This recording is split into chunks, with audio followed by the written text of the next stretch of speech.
Okay, take two because I got jump scared. I'm gonna have to project, but I don't want to be super loud because I am sharing the space with people and I don't want to be rude. So, The Partner's Tale. I was this close to filming this on Saturday and publishing it Saturday or Sunday, but I didn't because I was very busy this weekend. But I was like, it's okay. We're still going over The Partner's Tale in class. I can just make it today and I won't have to worry about it. Except today he decided to give us a quiz without telling us beforehand.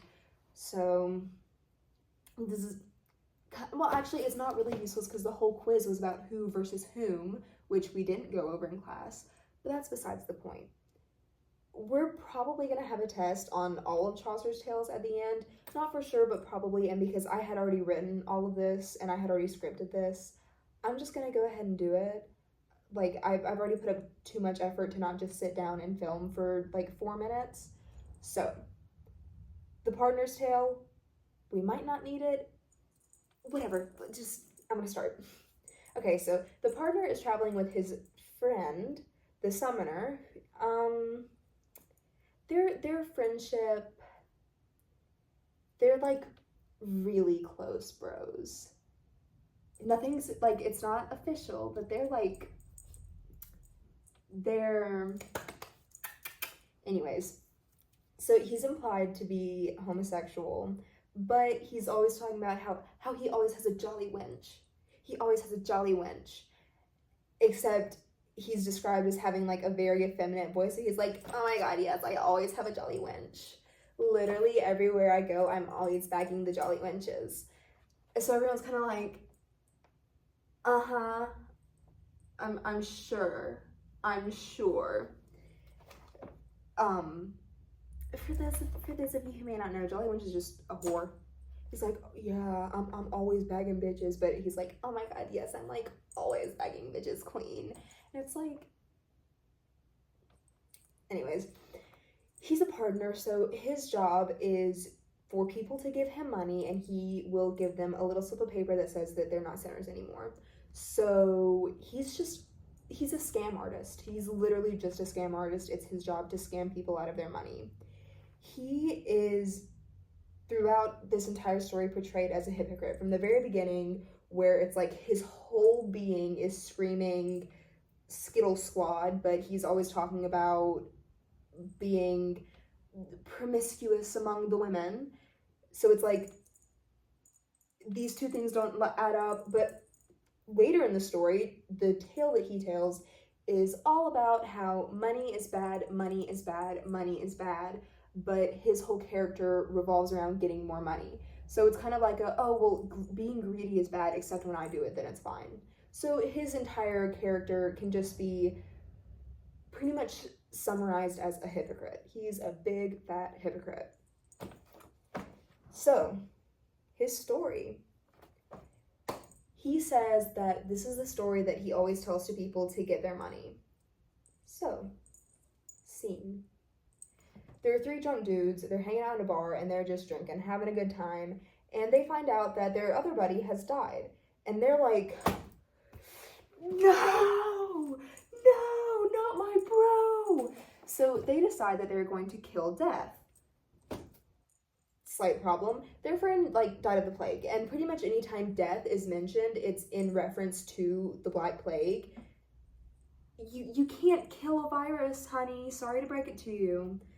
But they are absolutely zooted, and they go to hunt down Death. They're hunting down Death, and they come up to this little boy, and they're like, little boy, do you know where Death is? And he's like, my mommy says Death is everywhere. And they're like, oh, dude, where are your parents? Like, what? Where are your parents? Then they find this old man, and they're like, where's Death? We're trying to find Death. We want to kill Death. And the old man is like, I saw him over there. He's over there. He's under that tree. Go over there and you'll find Death. The old man represents Death in this story. he either represents death or he's leading these people to death. So he's kind of like the Grim Reaper, basically. But the old man's like, over there, under that tree, death is over at that tree. So the three men go over there, and they go to the tree, and they find 8 bushels of gold, and they're like, where the heck is death? I should put that out. They're like, where's death? Actually, you know what? Forget death. Look at all this gold. That's like big money. 8 bushels of gold, that's like, you're set, you're good. So they're all like, oh, dude, what are we gonna do with all this gold? We're like rich now. And they're like, well, we can't just like walk into town with it. If we do, that's gonna be mad suspicious and they're gonna think we stole it, and we literally didn't. So we need to wait until it's dark and we can sneak into town with our newfound riches. So they decide to just hang out with the gold all day. And they're like, well, we can't just like hang out here with no food or drinks. Like, we just got all this gold, we want to party. So they send one of the guys to go grocery shopping, and the other 2 are going to stay with the gold, and they're just going to wait, and they're going to guard the gold. So the 2 guys, they're chilling with the gold, and they're like, what if we kill him?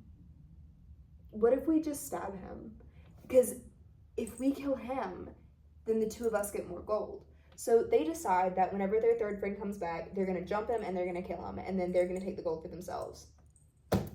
Cut to the third guy.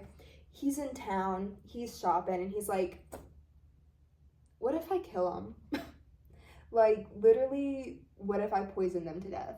So he buys the food, he buys the wine, and then he stops by this apothecary and he's like, hi, ma'am. I'm having like really, really bad rodent issues. Is there like a poison I could buy for that? And the woman's like, actually, I think it's a man. Whatever. Whoever's in charge of the apothecary is like, I'm not supposed to sell poison. That's like a big no-no. But he's like, but these rats, these little rats are eating, they're just consuming all of my things, and there's like bugs everywhere, and there's this fox that keeps stealing my chickens. Like, they're out to get me, these little rodents, they're out to get me. She's like, all right, here's this like super ridiculously potent poison that is just like OP.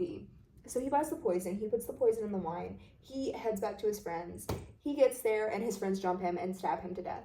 So he's dead. And the 2 friends are like, more gold for us, baby. Let's celebrate, let's party, let's drink some wine. So they guzzle down the poisoned wine, and then they both die. And now everyone's dead, and no one has the gold. So, moral of the story, the whole reason the 3 friends died was because they couldn't just split the gold between each other. They wanted more. They wanted more than what they already had, and they were greedy about it. But they were also arrogant, you know. They thought that they could conquer death, which no one can. So, baseline, money is the root of all evil. Greed kills you. Right after the partner finishes the story, he immediately starts chilling. He's like, so, give me your money, give me your money, give me your money. And all of the group is like, boo, tomato, tomato, tomato, boo. Like, you literally just told us this whole story about how these people died because of their greed, and now you're begging us for money. We're smarter than that. We're not going to fall for it. So they're like all getting mad, and the knight's like, whoa, guys, don't fight. This isn't you. That the knight does that like throughout the whole story. Like, people will start to get at each other, and he'll be like, guys, there's another way. Don't fight. And he's whatever, he's a knight, he's a goody two shoes. But that's the Pardoner's Tale. What does it mean? What is this saying? So the story itself is preaching on how, you know, greed is bad, money is the root of all evil. If you want more than you need, bad things are going to come to you. But there's a deeper meaning. There's the story itself, and then there's the pardoner. this story is a critique on the idea in Catholicism that you can pay to have your sins forgiven. So the pardoner, it's just Chaucer talking about the hypocrisy within religion. The pardoner is always talking about how bad it is to be greedy and how you shouldn't want money, but all he wants is money. He's always talking about how I don't know, rizzy he is and how many hoes he has, but him and the summoner are like, so it's like, it's weird. He's a hypocrite, and he's used as a caricature for religious leaders at the time. And this whole story is basically Chaucer saying these religious leaders who can't practice what they preach are just big fat hypocrites, and they're also probably gay. He didn't actually say that, but yeah, that's the Pardoner's Tale. You got the plot, you got the important messages from it, and this is way longer than I wanted it to be.